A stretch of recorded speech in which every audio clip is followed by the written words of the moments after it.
Day one of the total lockdown. Well, it's not a total lockdown. They're letting us go to the grocery store and to get gasoline. You know, I'm not so sure if the massage parlors are open or if the adult video emporiums are open and anything like that. I think banks will have their drive-through open.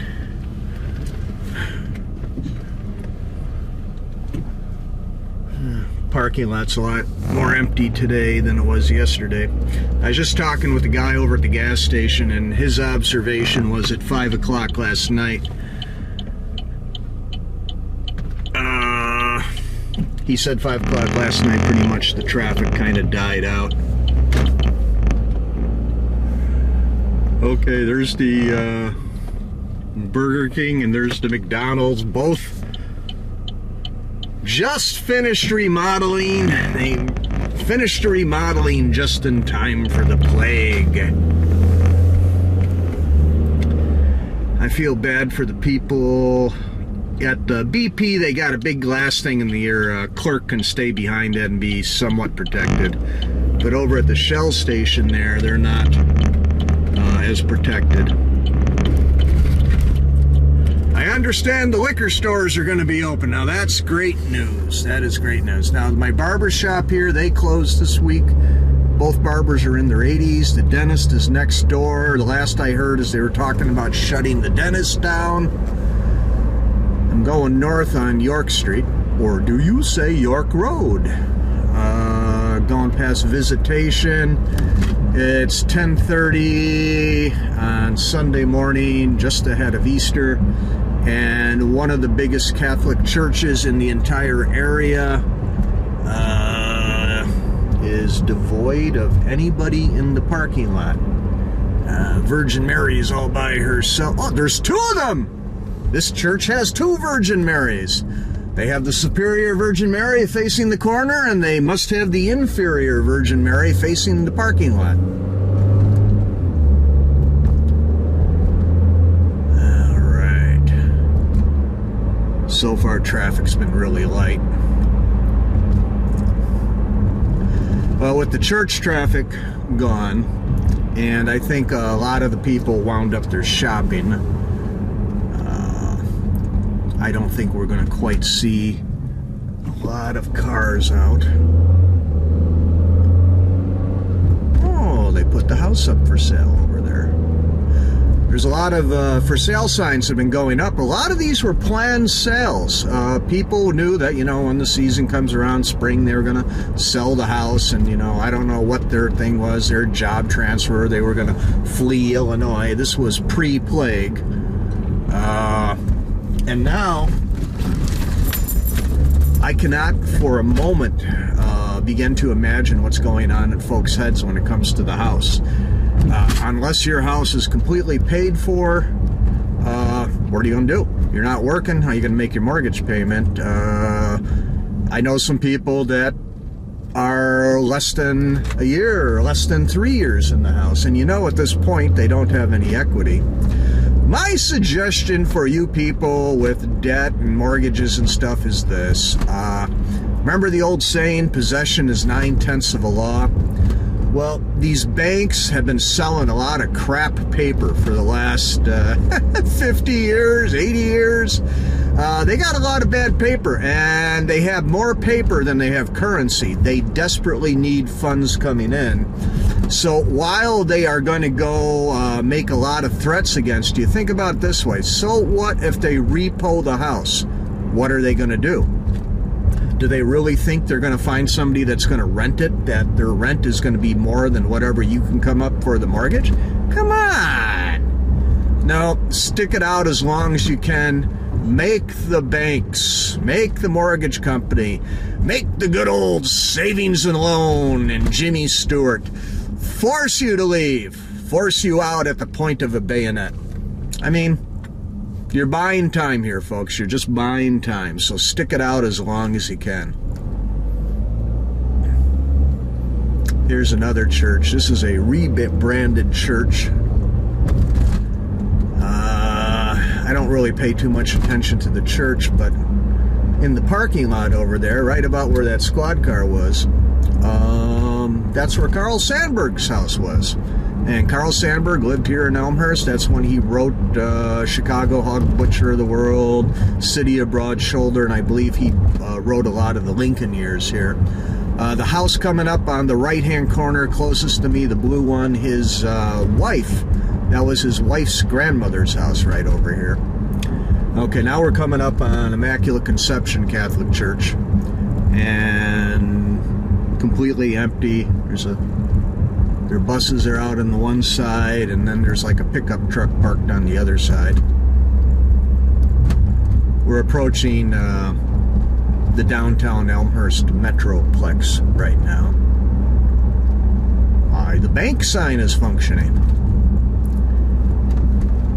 Everything's changing around. There's a new reality, of course, and one of the jokes we've had in this town for the longest time is we have way too many restaurants, we have way too many banks. So I got a feeling that this latest fiscal crisis will take care of some of the surplus that we have here in town. And family over there with their dogs. Okay, the Elmhurst train station. The metro schedules have been cut. There's almost nobody riding the trains. The last week or two when I've been driving around, all of these parking slots along the railroad track, these parking slots are pretty much empty. You know, the spaces, the 20 spaces closest to the station on either side, there was people parking in there, but all these other spaces, these are empty. The library to my left is completely shut down. Elmhurst College, or do you say Elmhurst University, their campus is just off to the left here. This brown brick building is one of theirs. That might even be the building where they had they had a working nuclear reactor back in there. They might still have it.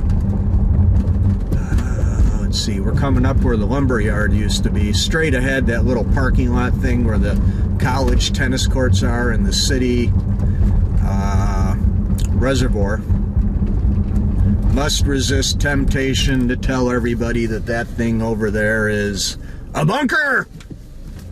The mayor's hiding in there, people. The mayor!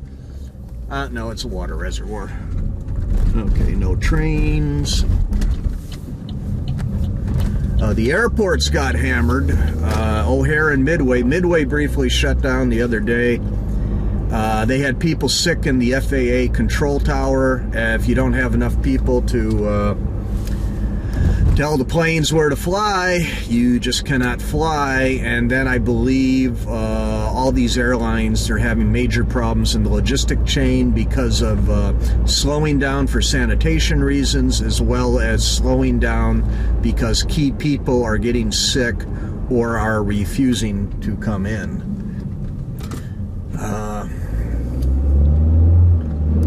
We're just heading back the other direction here in the downtown Elmhurst.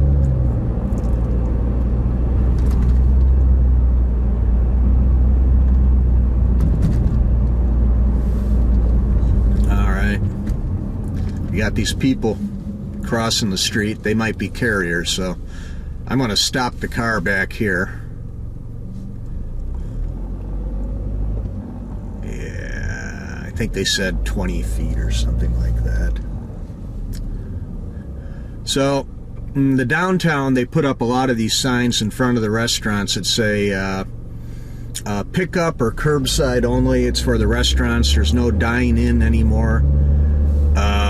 You can pull up and order ahead or something and pick up, you know. Probably selling their dogs for food. Let's take this is the traditional block of downtown Elmhurst, Illinois. I shall yield to the pedestrian crossing the street. Let's see if these two people come in close proximity. What happens? No eye contact. No eye contact whatsoever. There's a sign there. The theater's shut down. It might be a good thing, because I remember I had a friend that worked in there during the summer. They were playing Grease nonstop. I think that was like 1980 or 81. We'd sit in the back and we drink beer, and we knew all the lyrics. And, you know, there's something going on up there. I see a ambulance light or something. Carpets of Elmhurst. Yeah. Okay, the mechanic shop here is closed. The pub. I wonder what the pub's going to do, if they're completely shut down or if they'll allow curbside pickup. I wouldn't mind hoisting a few. In fact, I was telling the guy at the gas station I wouldn't mind an early morning tequila or something.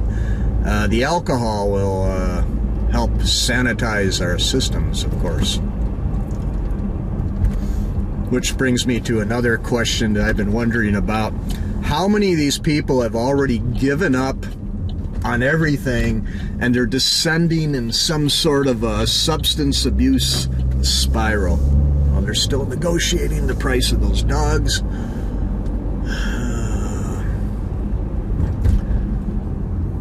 So yeah, it was very reassuring to hear from a friend of mine yesterday that supposedly the liquor stores are going to stay open.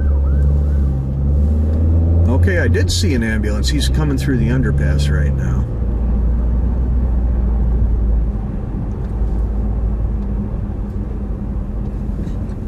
Yep.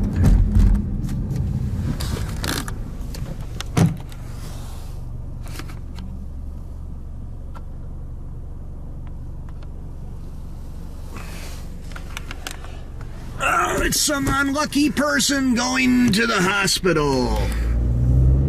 Wouldn't that sick have to go to be, you'd be out of luck, right? There's too many people in there. I'm not gonna do the 7-Eleven. I'm gonna skip the 7-Eleven. I think I'll go over to the north end of town and see if anything's happening there. Yeah, stay the hell away from the hospitals.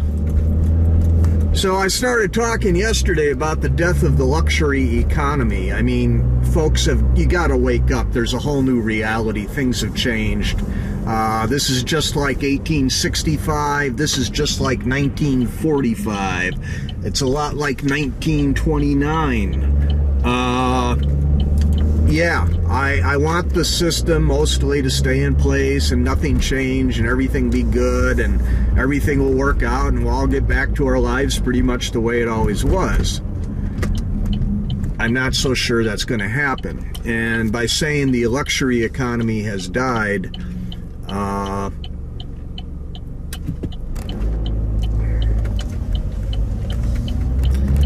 my thought is this: I don't think people are going to have the wherewithal anymore to go on cruises, to go to those super amusement parks scattered around the world, to do spring vacation in the Caribbean or Mexico.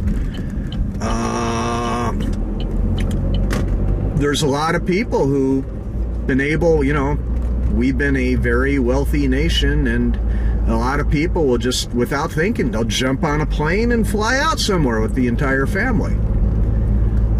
What I'm thinking is the economy is going to contract so much, and the spending power of the almighty dollar is going to be so contracted that I think people aren't going to have the funds. Now, additionally, think about the psychological side of that. There's going to be people who, after this, just aren't going to want to leave the house ever again. Okay, let's not cross on the corner. Cerberus. There's going to be people whose whole psychology has changed, and what was a priority 2 months ago is no longer a priority to them now. You're going to be seeing people looking at their lifestyle, the way they live, their home, their apartment, their condo, and they're going to be making decisions as to whether this is what they want to do. I got a feeling that there's going to be several million new gardeners in the state of Illinois, because I got a feeling everybody is so paranoided out and freaked out that pretty much everybody's going to start stuffing seeds into the ground. Custom Car Solutions, spelled with a K. Lighting, detailing, remote start, audio, video, and tint. I wonder what tint is street talk for. Alright, so this is 290, also known as the Eisenhower extension. Gas trucks are running. That's a good sign. We're heading up into the northern part of town. Most of this area up here was annexed into the city of Elmhurst, and I got a cop coming up behind me. Fire chief. Okay, must be an accident. Okay, there's a fire truck about 2 blocks behind me. There's at least 2 emergency vehicles behind me. It's probably somebody cracked up at Grand Avenue. But, you know, people aren't thinking anymore. They're all panicked, and they're not thinking about safety. There's a hell of a lot of trouble you can get into when you space out and you zone out in traffic. Or think about your house right now. You know, what's going to happen if, you know, you leave the coffee pot on all day, or you forget about the popcorn in the microwave or something like that. Carelessness now is really a bad thing. Okay, the blinking light way up there is Grand Avenue. He just pulled off, it looks like, at the Wendy's.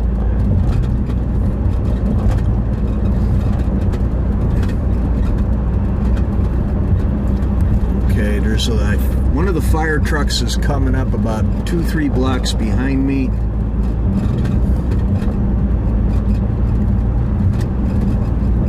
And it looks like a squad car is even further back. Okay, it's somebody in distress at the car wash.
Alright.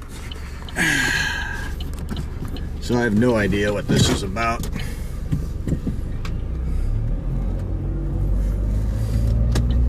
It looks like somebody got sick inside. I gotta fire up my scanner.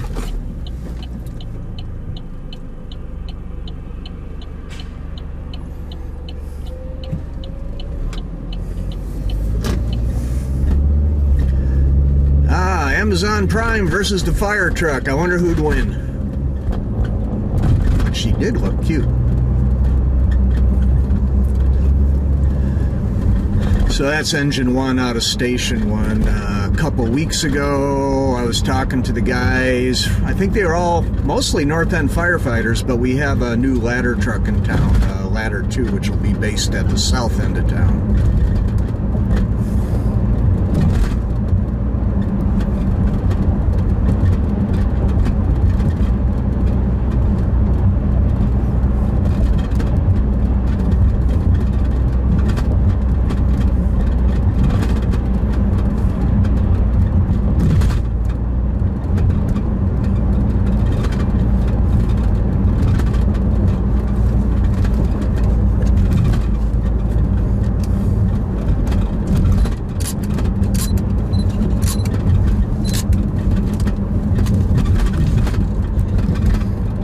That liquor store is open. Okay, I'm going past Mariano's grocery store. It looks like a Sunday, early Sunday grocery sort of thing. Not that many people there.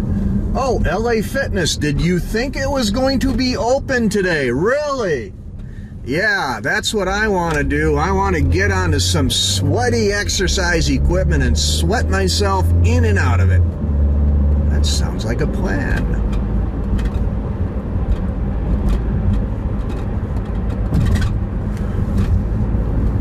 All right, we're going to go past the other reservoir.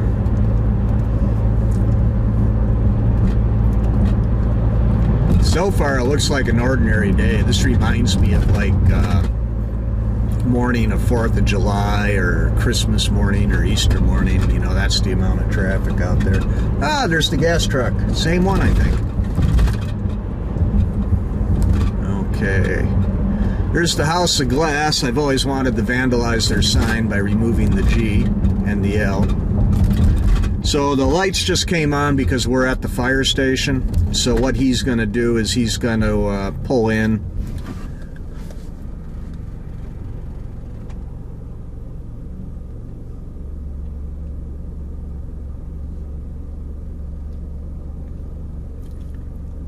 I do like the fire department we have here in Elmhurst. I would say 99.9% excellence. Every once in a while, you get a firefighter who can't take a joke. But that's the life of a firefighter. Alright, so there's another squad coming at us. Yeah, I got an old scanner. I wish I could set it up and hook it up in the car here and listen in on the emergency frequencies. I've always said, who watches the watchers?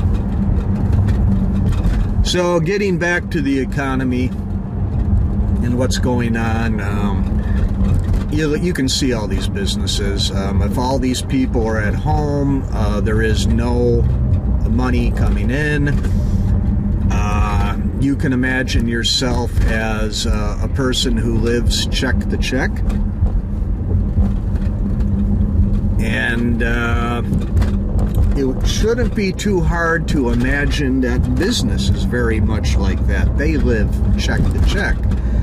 So if the Acme whatever company, if they're not getting their customers and their customers aren't paying them, the Acme, then they'd be unable to pay their suppliers, and their suppliers are going to have trouble paying their suppliers, and so on and so forth. So I was referring to this as the sinews of commerce have been cut. It's kind of like the economy is suspended in the air and we're defying gravity. I'm going to go this way, back through town.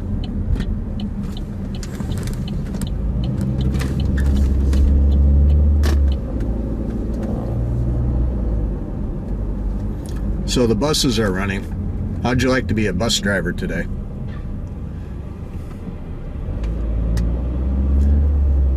That's the Route 309.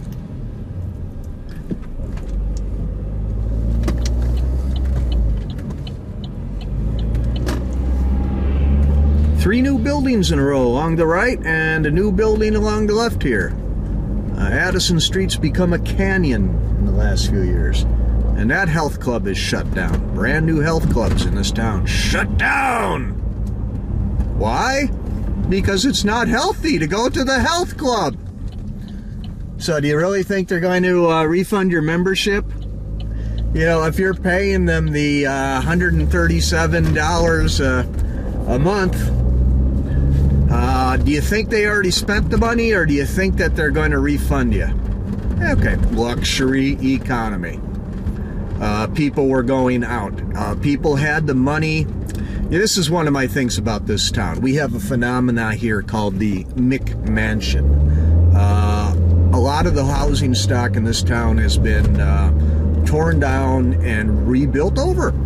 So a lot of the smaller homes, you know, 100 years old, 80 years old, 60 years old, those are being knocked down, and in their place we get these what they're calling McMansions, because in the negative view of this is it's just like a totally cookie cutter, inferior sort of thing. The people who buy the homes have liked them just fine, though, and there's a lot of really nice, well-constructed, large homes around here. So when you go to that level of housing, your 4,000 square feet or 6,000 square feet or whatever it is, it takes a lot of money to do that. You usually have to have 2 people, 2 earners. You have to come up with your mortgage, and then being in the city of Elmhurst and DuPage County, you got to pay something called property tax, and the property tax is pretty severe in this town. A house worth about $300,000 would probably have a property tax of something like $6,000 or $7,000 depending on the size of the lot. So you got to have 2 incomes to pay for your mortgage. You got to have 2 incomes to pay for your property tax. You got to have 2 incomes to pay for your house insurance. And then, since these people are out there earning, they're not at home, and if they have children, then the children have to go to daycare. And then, since they're not at home, who takes care of the grass? Well, they hire a landscaper. So, okay, what's going to happen? You're going to see a lot of people giving up the landscapers. One person in the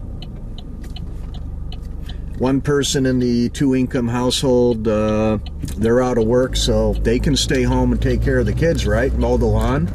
Okay, so what happens when that happens? Well, think about the landscapers, and I got a lot of landscaper friends, and you know, there's things like the maids that come over to your house and stuff like that.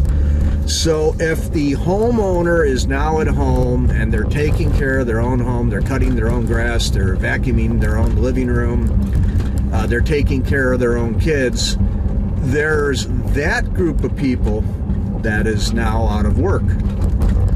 All right, so everything's up in the air, everything's spinning around, and this is the critical part of the explanation, because there's a lot of denial going on as to what is happening.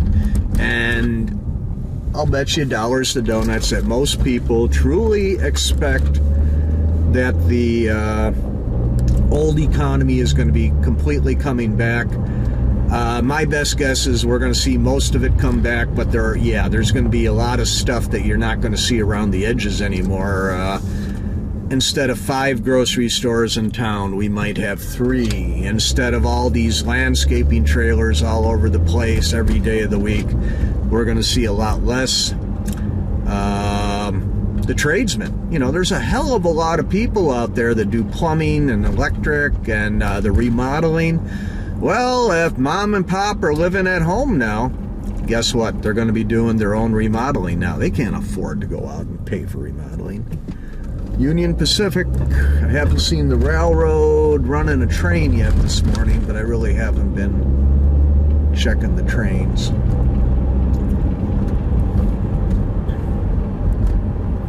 We got a green over red on track 1, and track 2 and 3 are red over red, so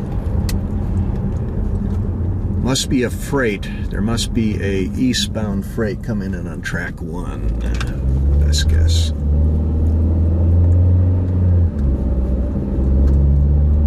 So I'm running east on Park Avenue in Elmhurst. I'm going to be turning over at Poplar, and then I'll be heading over into far west Cook County. I'm in DuPage County now, and Elmhurst is right on the Cook County, DuPage County border. Okay, so here's another thing. Governments, the level of government. So Elmhurst is a wealthy town. They've made an attempt to refinance, pay down the debt. I think they're where they're supposed to be on paying the pensions. But a lot of other towns are nowhere near that. And it's like the phenomena I was talking about with the business. You know, if you don't have people paying their taxes anymore, their city stickers, the sales tax, then you don't have cash going into the village coffers. So what does that mean? Well, yeah, layoffs at the government level. You're going to start seeing the non-essential people going. In the police department, it'll be the administrative assistants and the secretaries, and then eventually they'll get rid of the community service officers. In the fire departments, usually what they do is they say things like, well, instead of having 4 guys at the fire station, we can have 2. Yeah. Public Works is going to cut back. Instead of coming out for the sewer line break the day of the break, they'll probably ask, oh, is the water running? And then if it is, they'll say it's not an immediate emergency, and they'll put it off for a day or 2, you know, work everything into the schedule. All right, so with city services, emergency services being reduced, what does that mean? Well, if you're now living at home again, you don't have to worry too much about the burglars, do you? So you can probably get rid of your burglar alarm. And that's assuming the burglar alarm even works. Could you imagine the guy breaks into your house, the alarms are going off, and then you find out that the headquarters of the burglar alarm company, they're all dead over there like some sort of zombie flick. Yeah, I mean, and then check this out. The major metropolitan cities around the country, they got it in their heads that the best thing they can do for the people in emergency services and over at the jails and prisons is to reduce the amount of prisoners. So 2 things are happening. One is they are making a concerted effort to limit arrests. Yeah, they don't want to arrest people, and they're announcing it. They're basically saying you have to be a real asshat in order to be busted.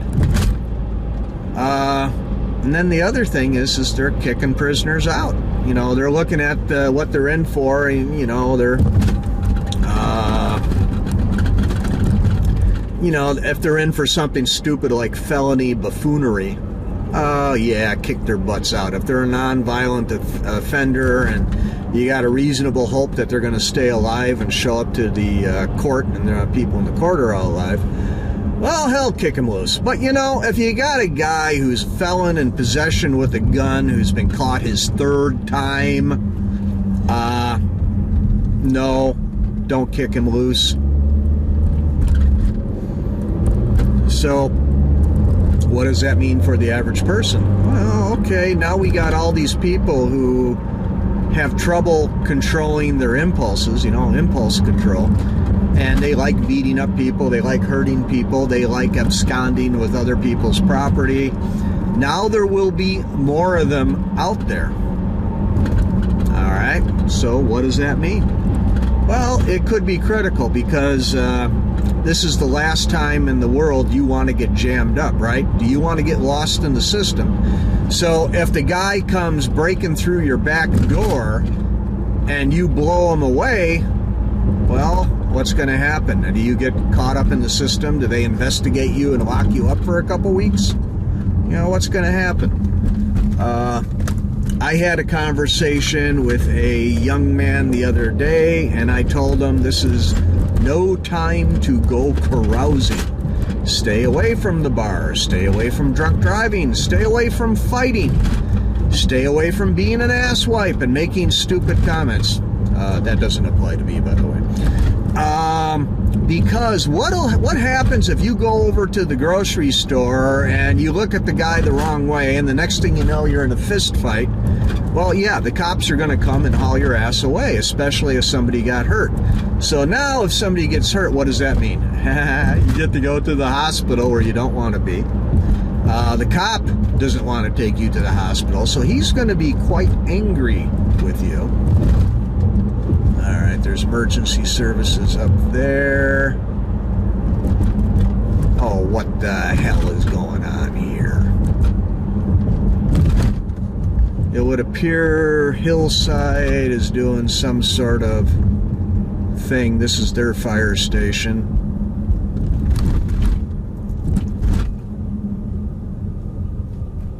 I have no idea. I'm going to pull a Yui here. Well, if that guy can go by, I can go by.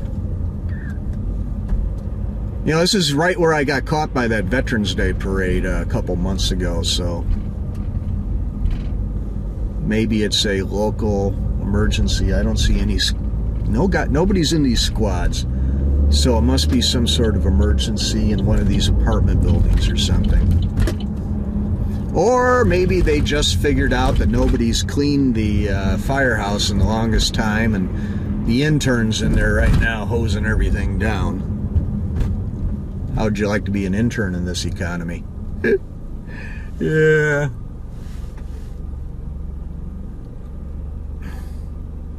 Okay, looks like the liquor store there, they're either open or people have abandoned their cars over there.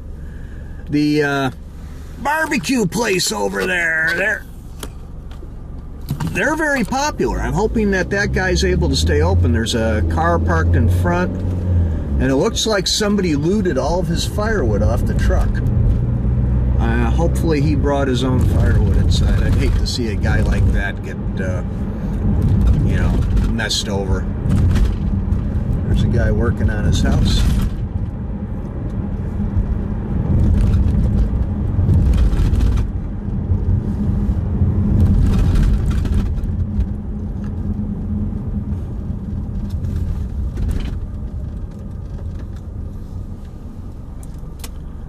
All right, a Jaguar. So what is the preferred car of the plague? You know, is marketing going to change? Will there be a whole new level of marketing? Now, I heard on one of the stations yesterday, radio station, some payday loan outfit who added the whole crisis thing to their sales pitch.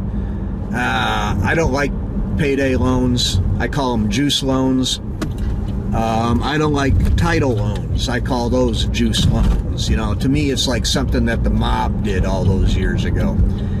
It shouldn't be happening. It shouldn't be happening at all.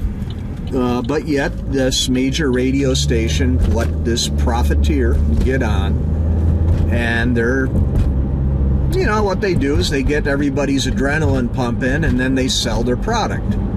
So marketing is changing now too. There's a lot of marketing revolving around the plague, virus, flu, whatever the hell this thing might be. So I think we should expect more of it. A lot of it's going to be blunt, in your face. It'll be noticeable, it'll be appreciable. But then there's going to be a lot more subtle marketing. I mean, marketing across the last 150 years has become extremely sophisticated to the point of predictive behavior, and it really doesn't take too much to stimulate people's brains by using certain phrases and getting them all worried. You know, think about it. You know, how much toiletries have companies sold because they get you all worked up about having bad breath or body odor? Okay, you know, that's concerning, right? That's important, damn it. But what happens when you add the plague, the coronavirus, whatever, to the mix? Unethical? Ethical? That'd be a good conversation right there. but also probably a lot of this stuff shouldn't be allowed.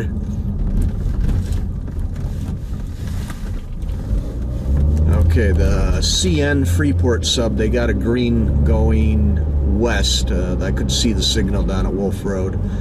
I'm on the Oak Ridge grade, or just crossed the Oak Ridge grade crossing CN. I'm on Oak Ridge Street or Avenue. I'm heading down to the bottom here. Now, according to the old maps, the topographical maps, so quite a bit of the area to my left was an old swamp, and that's where they built the old folks home and the apartments. Straight ahead is Oak Ridge Cemetery. If you're a regular viewer of my channel, you might have seen the video Gangbangers Funeral Procession. They went into this gate right here. And we're not going to go to the right, but to the right of us, down about 4 blocks, and then on the other side of Roosevelt Road, that's where it was the Garage Fire Westchester. People are going to the cemetery. Now that's an irony, going to the cemetery during the coronavirus. And in the Chicago area, you know, not only have the churches shut down for all the Holy Week stuff, funerals are being limited. I think the Episcopals said no more than 2 people at a funeral, and I think the Catholics said no more than 10, and I think the Catholics added they all have to be immediate family members. I'd like to know how they do that. What are they going to check IDs? You know, how are they going to know if the in-laws are really an immediate family member or not? All sorts of new problems. And when you have a new problem, that's where marketing comes in. And has this ever happened to you? Have you fallen during the plague and nobody's there to answer you? What do? You know. So there's a Walgreens up there on the right. They are open. Is there about 8 cars over there? It's probably 4 of the cars are employees. Not more like 10 cars. And the rest are probably customers and maybe some people who got really sick in their cars and been sitting out there for a week. I mean, how would you know? Yeah, check your neighbors. Check grandma and grandpa. Make sure everybody is okay. Check on the home alone people. You don't have to go over there. Just call them. Or you could go over there. My family history has stories of during the Spanish flu 1918, you know, people would go to the window. You know, they'd rap on the window. They'd step back about 20 feet. Then the person in the house would come to the window, open it up. And then you could have a nice conversation for 5 or 10 minutes. Hey, how you doing? Everything okay? Do you need supplies? Yeah. You know, check on people. Call them on the phone. And remember to practice phone hygiene. And wipe down your phones and the wires. And try not to touch your face. Try not to get sick. Okay, there is a Metropolitan Sanitary District cop right next to that water facility we drove by. I'm on the viaduct going over the harbor belt. Way in the distance you can see the Chicago skyline. Okay, no trains on the harbor belt.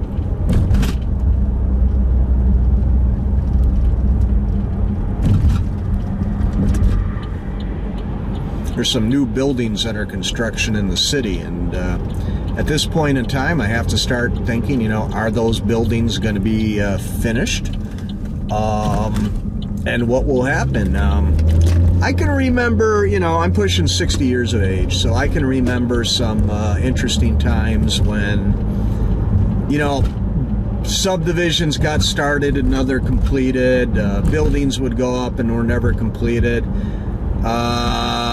50 plus years ago, I remember driving up to Door County, Wisconsin, and somewhere around Manitowoc, Two Rivers, there was a hotel that was started to be built, and they got the walls, some of the walls and the pipes and everything in, and the guy ran out of money, and it just sat there right on the lake 5, 6, 7, 8 years, just sat there, and then finally somebody got the money to go in there and finish it off. So there is a finished hotel up there in Manitowoc Two Rivers if you need a place to stay.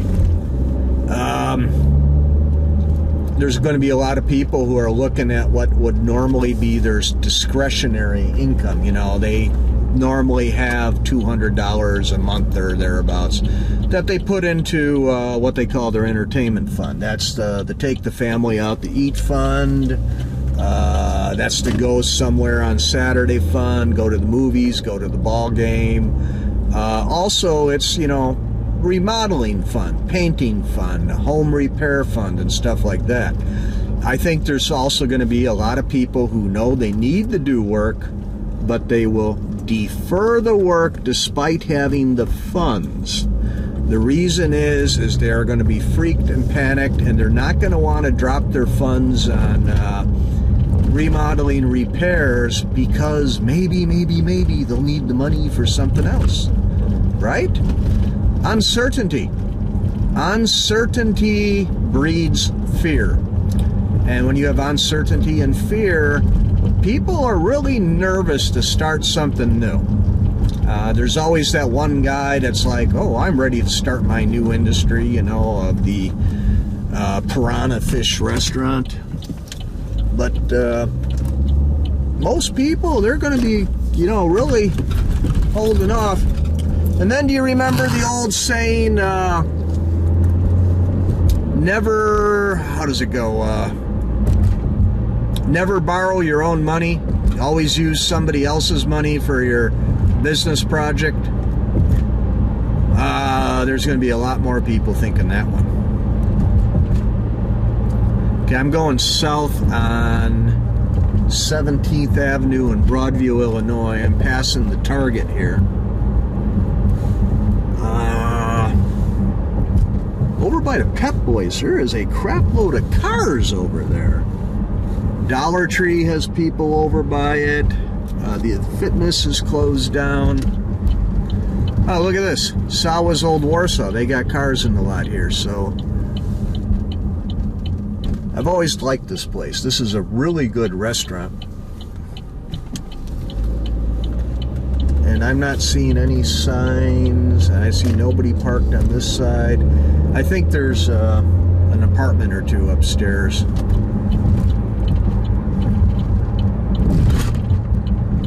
Car washes. Okay, are you going to go get your car washed every week now, or are you going to let it get dirty because you want to sit on your money? Okay, so what happens if you work at the car wash, or if you just open the car wash like that guy? I don't know.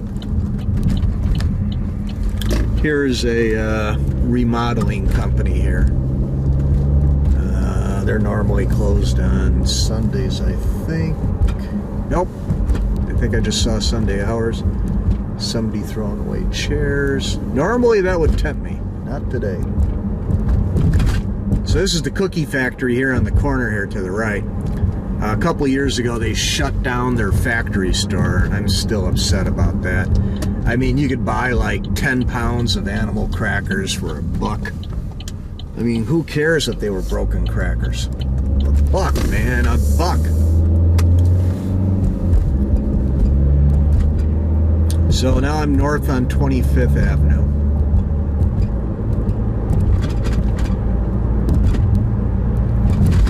And there ain't much going on. You know, if you go to my playlist for slow TV, you're going to see a lot of duplication in these moves.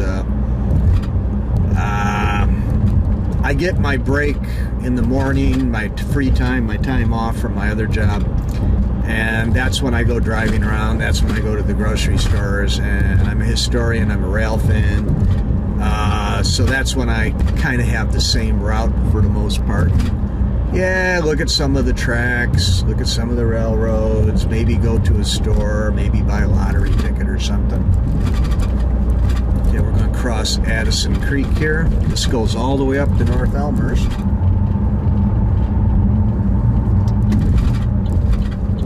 Addison Creek went one time, it was nothing but a meandering creek with incredible hairpin turns. But when they developed this area, Broadview, Westchester, in the 50s, maybe the 40s and 50s, maybe even earlier, into the 20s and 30s, they channelized the creek. They made it a very straight trough. And they built houses right over the old creek bed. So if you check out news reports, you'll see that during the torrential rains, when you get like more than 6 inches at a time, you'll see that Westchester will get some pretty severe street flooding and some basement flooding. Okay, so we're back on Roosevelt Road. We're going to go over the harbor belt again.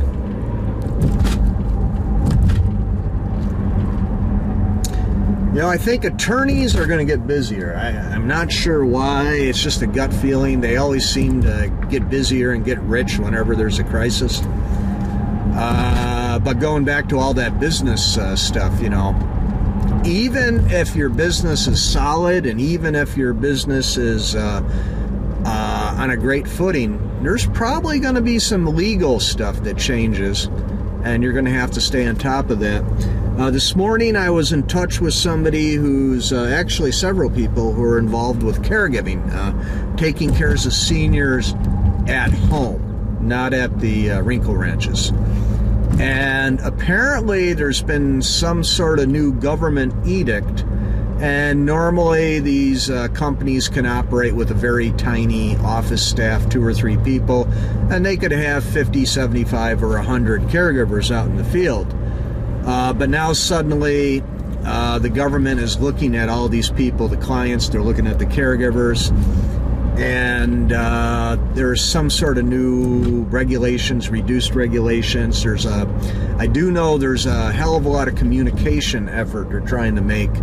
I know of several of these caregiving services, nurses services, rehab services, where they are making a real concerted effort to get the coronavirus information out there to everybody. They want education, so all power to them. But you know, every time you add something like that, okay, now you got to get it out to your 50, 75, or 100 caregivers, and then there's probably certifications they have to check.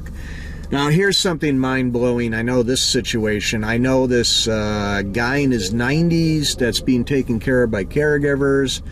Both caregivers are in their 60s. One's in the late 60s and the other one's in the early 60s. And we're talking about the elderly, taking care of the elderly. And with the virus and with everybody being kind of whipped by the emotional thing going through the country and all this stuff, everybody's dead tired, nobody wants to do anything. Tired people, overworked people, they make mistakes and they get sick. So these caregivers who were solid, reliable caregivers for years, there's a number of them who are going to say, I'm not going to risk my own health to take care of somebody else. And then there's people who, they're just going to get run down by this whole thing. And they know they have to work. They have to keep on working, you know, otherwise there's no check. Hey, there's all these promises of free money and stuff, but until you actually have it in hand, what good does it do you?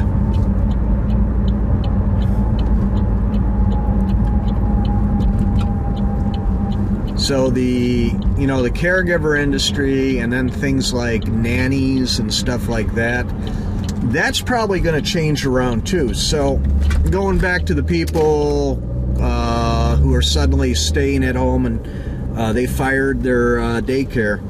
Well, I got a feeling some of those daycare people are going to migrate over to caregiving and stuff like that.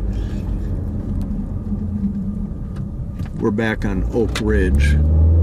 Right behind me where I just turned off of Roosevelt Road, that's one of those low places that collects water in the torrential rains. I'm going to go really slow over the grade crossing on the off chance that there's a train coming. Are you ready to ride the plague train?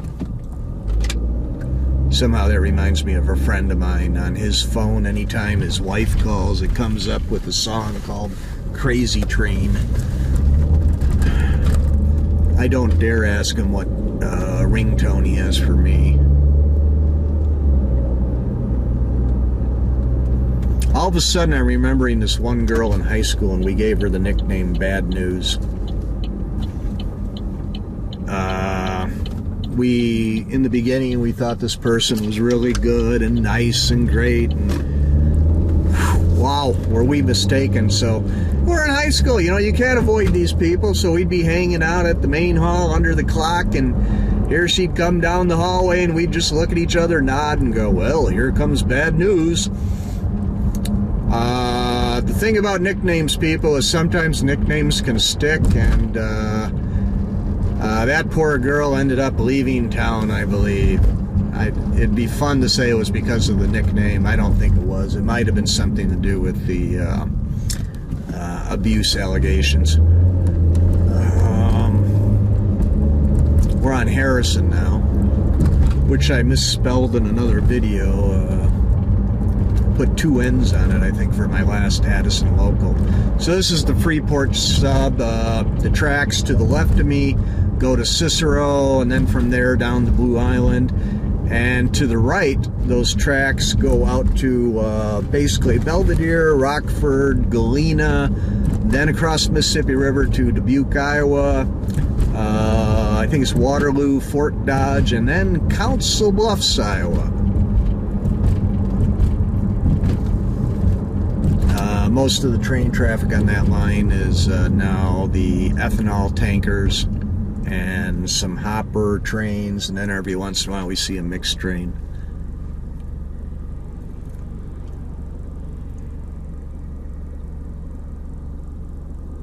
The guy behind me doesn't look healthy at all. Hopefully he's just hungover, because his face and his head's rolling around like he's hungover, and it looks like he's like ready to barf or something. He's got one of those little fir tree air refresheners in there. That green light. Okay, to the left is Mount Carmel Cemetery. That's the cemetery where Al Capone is buried. That's the bishop's tomb in there.